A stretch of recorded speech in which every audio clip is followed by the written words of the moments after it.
حضرت کعب بن عیاض سے مروی ہے، رسول اللہ صلی اللہ علیہ وآلہ وسلم کو یہ فرماتے ہوئے سنا، ہر امت کی آزمائش کسی نہ کسی چیز میں ہے اور میری امت کی آزمائش مال میں ہے۔ ہر امت کی آزمائش کسی نہ کسی چیز سے کی گئی تھی، اور رسول اللہ صلی اللہ علیہ وآلہ وسلم نے فرمایا کہ میری امت کی آزمائش مال و دولت ہے، یعنی ہماری آزمائش ہمارے رزق سے ہے، ہمارے رزق سے۔ آج اس کائنات میں ہمارے جتنے بھی جھگڑے ہیں وہ سب جھگڑے، اس جھگڑوں کی بنیاد رزق ہے۔ انسان کا سب سے بڑا رزق اس کا اپنا نصیب ہوتا ہے، اور ہم نصیب سے ڈر کر ہی سارے گناہ کرتے ہیں۔ جب بات آتی ہے نا تقدیر کی، تو ہم میں سے بڑے بڑے ایمان والے بھی جو ہیں وہ لڑکھڑا جاتے ہیں، اور سب سے بڑا فطور جو ہمارے اپنے ذہنوں میں ہے وہ یہ ہے کہ اگر کسی نے ہم سے ہمارا رزق چھین لیا تو ہم کیا کریں گے۔ یہ وہ ڈر ہے جسے ہم نے اپنے دلوں میں رکھا ہے، اور اس ڈر کی خاطر ہم ہر حد سے تجاوز کر رہے ہیں۔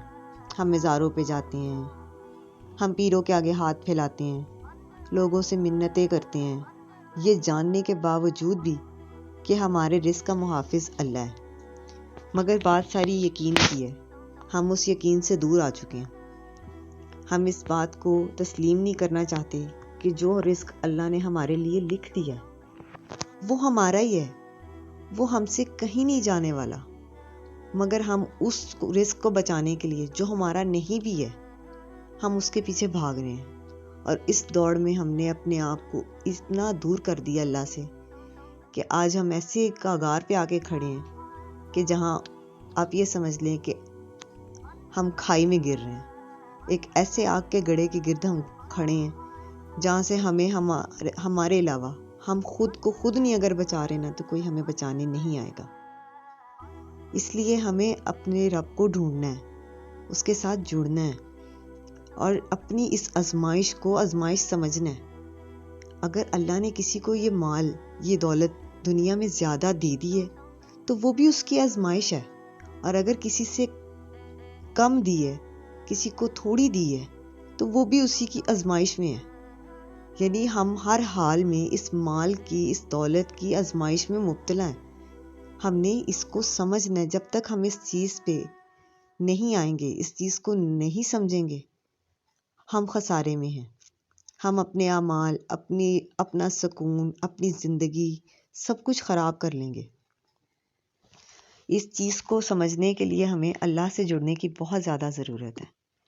ہمیں جاننا ہے کہ ہمارا رب کون ہے، وہ جس نے اس کائنات کو ہمارے لیے بنایا ہے۔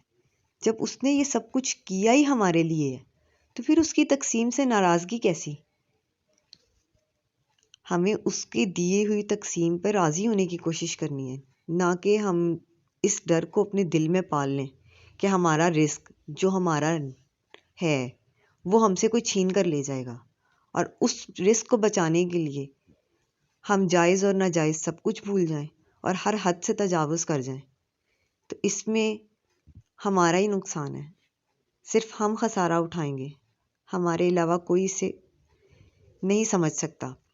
اگر ہم نہیں سمجھیں گے، آج ہم خود کو نہیں بچائیں گے تو ہمیں بچانے کے لیے اب کوئی نہیں آئے گا، کیونکہ انبیاء کا سلسلہ تو ختم ہو چکا ہے۔ ہمارے پاس اس وقت صرف قرآن اور ہمارے نبی کی سنت، احادیث موجود ہیں۔ یہ وہ رسی ہے جسے ہم تھامیں گے تو فرقہ فرقہ ہونے سے بچ جائیں گے، اور اگر ہم اس رسی کو نہ تھامیں گے تو ہم ایسے گڑھے میں گر جائیں گے جہاں سے باہر نکالنے ہمیں کوئی نہیں آئے گا۔